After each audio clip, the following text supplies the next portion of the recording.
200 days ago, I made this river and it transformed into this beautiful underwater masterpiece. Using a 400-gallon tank and building a stand to hold up to 4,000 pounds of water, this project would take some time. But I was determined to bring you guys something amazing. Once I built the structures for the fish to hide in, I added over $500 worth of aquatic plants, then filled it up with treated water. This was home to Larry the crawfish, Bob and Marley the water dogs, and these are not axolotls, Hank the baby largemouth bass, and Bluey the sunfish. But nothing compares to the new predator coming up, which will change this ecosystem completely. And that brings us to today.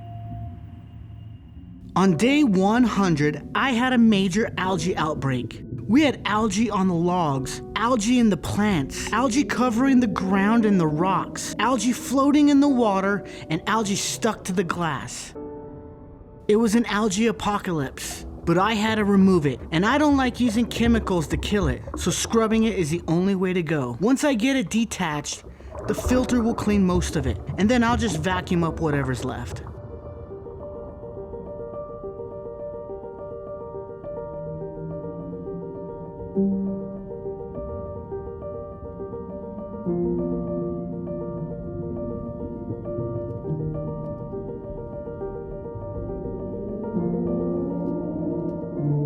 And something nasty is growing on these dead fish. And now that I can see into the tank, it's plant trimming time. Now this looks like a river. Here's before and after. I probably removed around $1,000 worth of aquatic plants, and they have all started growing roots. I'd hate to waste them, so if you guys want them, they're gonna be right here. You have until the trash guy to come get them. And for the first time ever, Bluey came out of hiding. Then I notice all of the fish are gone, unless they are really good at hiding, but I can't find them. And it wasn't Bluey, he doesn't like eating fish, just insects. Do you guys remember Hank? Well, here he is today. Still a baby, but about as big as Bluey. And boy, does he like to eat fish. Hank, who's in your mouth? Is that the catfish? What the heck, dude? Spit him out! Spit him out! Hank learned a valuable lesson today. You can't eat the catfish because they have spikes built into them that flex out and stab you when you try to swallow. And the only option is to spit them out. And Hank did. So I decided to try out some different food options for him, starting with frozen sardines. This would be the cheapest way to feed him, but he doesn't seem to like that one. Hanky Panky, I got you a dead fish. Oh, he took it. Well, I guess that's food for the crawfish. At least my chickens will eat them.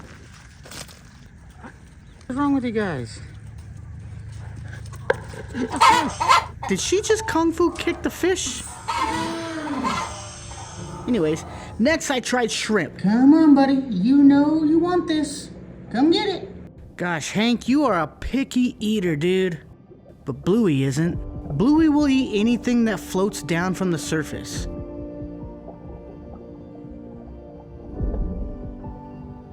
Huh?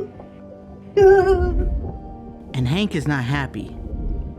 So I tried a worm. Now I know fishermen use worms to catch bass all the time, so he's got to eat this one. Oh boy. See, Bluey eats everything. But I'm gonna try one more time. There we go, boy. Now he's eating. But worms are hard to come by in the winter, so I got some goldfish. We want these, don't you? You want these. So yeah, we just want to get these acclimated, before he eats them. They're in a bag. Don't you try it. Don't you try it. They're in a bag. Ladies and gentlemen, I give you the River Hunger Games. 5, 4, 3, 2, 1. Happy Hunger Games, and may the odds be ever in your favor.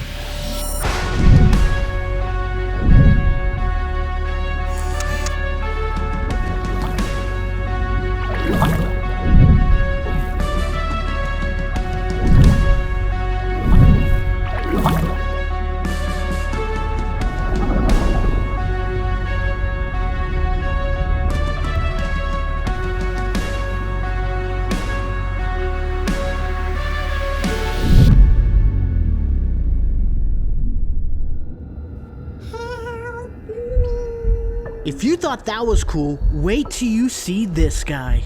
The next day, I noticed the goldfish hiding in the plants where Hank can't get them. Oh, and this is Jeff, the loach. Him and the catfish will pick up whatever falls to the bottom. Keeping this tank clean is a must. And on day 125, I decided to address the algae situation so we don't have another outbreak. I started with 2 plecos, 10 algae-eating fish, and boy do these guys work fast. I also did about 5 snails. And I had no idea what these snails would become. I was so confused why there were no baby snails in the tank. That's because they're getting sucked up into here. Look at this. All these baby snails are in here.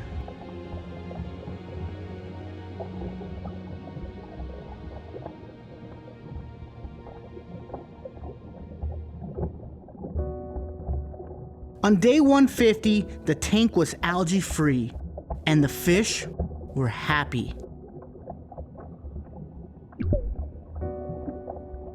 Well, except for that guy. But now, guys, I am going to simulate a flash flood. Using Heiger's Wavemaker, an extremely powerful powerhead, the Heiger Wavemaker and the Heiger Powerhead. Check this out. Link to these in the description. The powerhead moves the water in one direction and the Wavemaker moves it up and down, creating the perfect river current. This is going to change the ecosystem of this tank. The storm lasted all through the night, causing Jeff to vomit his food up. And Hank and Bluey moved downstream, never to be seen again. Goodbye, Hank. But the storm woke up the crawfish, who have been underground for the last 2 months, hibernating for the winter. These guys have created a network of tunnels throughout the bottom of the tank. It's day 200 and I've added a new predator. The fish were enjoying the current of the river and happy as can be, but that's all about to change.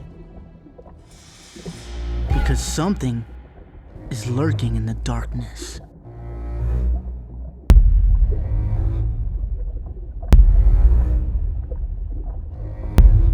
It's Gary the Gar! And he's eyeballing my guppies, and we can't have that. So I went to the pet store and picked up 100 pink minnows. This should keep Gary busy enough to leave the other fish alone. Now what happens next, I did not expect. It turns out Gary is a very bad hunter. Miss. Ooh, miss. Another miss. Come on, Gary, you gonna let these minnows make a fool of you? Almost. Oh boy, Gary, people are watching. Miss. Miss. Miss. You fail. Miss. Yeah, you just gotta keep practicing, buddy. A couple days later, and Gary has figured it out. He pushes the fish up against the glass, and then he just stares at him. Then one day, after trying so hard, it finally happened.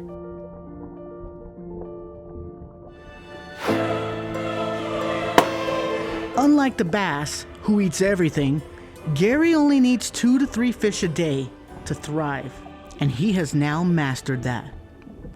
Gary is a sniper of a fish.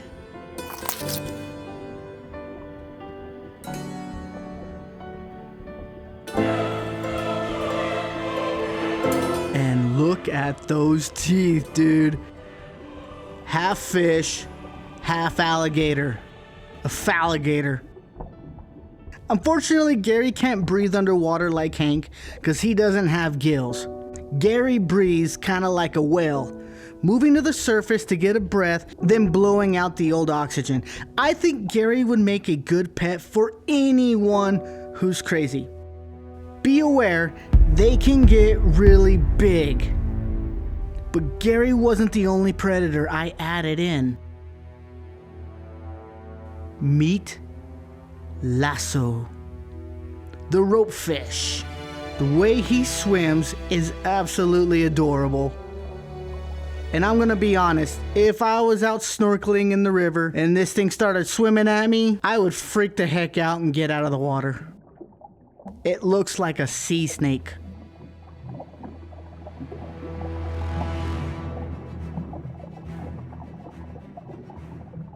Life in the river at night is a beautiful sight to see.